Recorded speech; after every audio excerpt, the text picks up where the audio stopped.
أعوذ بالله من الشيطان الرجيم. بسم الله الرحمن الرحيم. ولقد قال لهم هارون من قبل يا قوم إنما فتنتم به وإن ربكم الرحمن فاتبعوني وأطيعوا أمري. قالوا لن نبرح عليه عاكفين حتى يرجع إلينا موسى. قال يا هارون ما منعك إذ رأيتهم ضلوا ألا تتبعن أفعصيت أمري. قال يا ابن أم لا تأخذ بلحيتي ولا برأسي إني خشيت أن تقول فرقت بين بني إسرائيل ولم ترقب قولي. قال فما خطبك يا سامري؟ قال بصرت بما لم يبصروا به فقبضت قبضة من أثر الرسول فنبذتها وكذلك سولت لي نفسي. قال فاذهب فإن لك في الحياة أن تقول لا مساس وإن لك موعدا لن تخلفه وانظر إلى إلهك الذي ظلت عليه عاكفا لنحرقنه ثم لننسفنه في اليم نسفا. إنما إلهكم الله الذي لا إله إلا هو وسع كل شيء علما كذلك نقص عليك من أنباء ما قد سبق وقد آتيناك من لدنا ذكرا. من أعرض عنه فإنه يحمل يوم القيامة وزرا خالدين فيه وساء لهم يوم القيامة حملا يوم ينفخ في الصور ونحشر المجرمين يومئذ زرقا يتخافتون بينهم إن لبثتم إلا عشرا نحن أعلم بما يقولون إذ يقول أمثلهم طريقة إن لبثتم إلا يوما.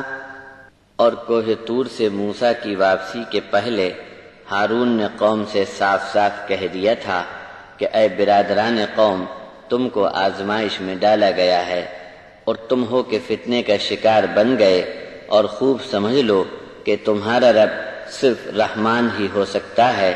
قوم کے لوگوں، میری اتباع کرو اور میرا کہنا مان لو۔ وہ جواب میں بولے کہ جب تک موسیٰ ہمارے پاس واپس آ جائیں تب تک ہم اسی حال میں رہیں گے۔ موسیٰ بولے اے ہارون، جب تم نے دیکھ لیا کہ یہ لوگ گمراہ ہو رہے ہیں تو ان کو منع کرنے میں کیا رکاوٹ پیش آئی؟ کیا تم نے بھی میری اتباع نہ کی اور میرا حکم نہ مانا؟ ہارون بولے کہ اے میری ماں کے بیٹے، میری داڑھی مت پکڑو اور میرے سر کے بال پکڑ کر مت گھسیٹو۔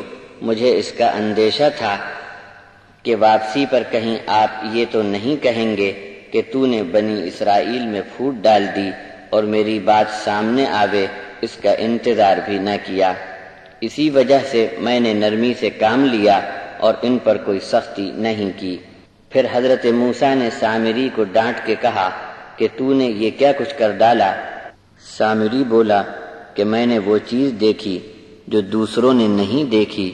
میں نے فرشتے کے نقش قدم سے مٹھی بھر دھول اٹھا لی تھی اور اس کو بچھڑے میں ڈال دیا، اور میرے دل میں ایسی ہی بات سوجھی تھی۔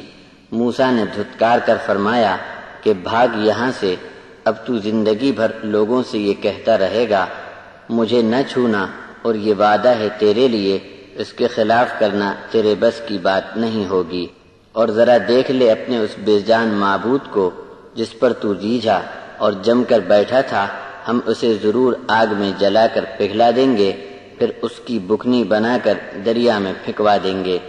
بے شک لوگو، تم سب کا ایک اللہ کے سوا کوئی معبود ہو نہیں سکتا، صرف وہی ایک عبادت کے لائق ہے، اسی نے ہر چیز کو اپنے علم کے گھیرے میں لے رکھا ہے۔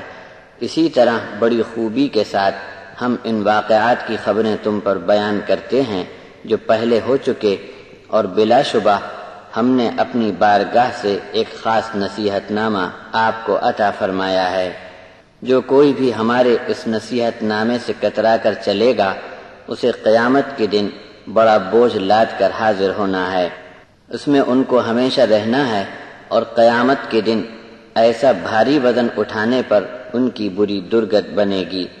جب دنیا کی فنا کا سور پھونکا جائے گا تو ہم اس دن مجرموں کو جمع کر لیں گے کہ مارے دہشت کے ان کی آنکھیں پتھرا کر نیلی ہو چکی ہوں گی، مارے ڈر کے آہستہ چپکے سے آپس میں کہہ رہے ہوں گے کہ دنیا میں صرف 10 دن سے زیادہ نہیں رہے۔